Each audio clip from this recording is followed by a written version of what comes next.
So this is a review of dryck, nypon or rosehip drink, poisson à l'églantier. This is from Ikea. Forget the price, but ingredients: water, rosehip puree at 14.5%, sugar, pectin, and that's it. So I'm gonna try it. This is what it looks like. I'm gonna shake it. Shake it till you make it. Looks a little bit like tomato soup, cold tomato soup, I guess. It's kind of thick. I don't know what it smells like.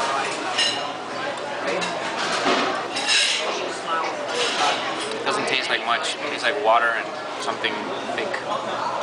It's not really sweet.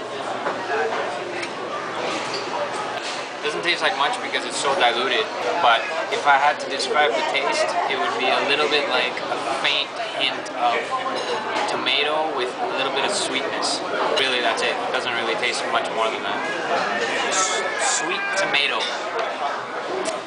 So, should you buy it? I don't know. If you want to have thick water that doesn't taste like anything, I guess then you would. I'm not going to be buying this again. Okay, so that's it. That's the review. Thanks.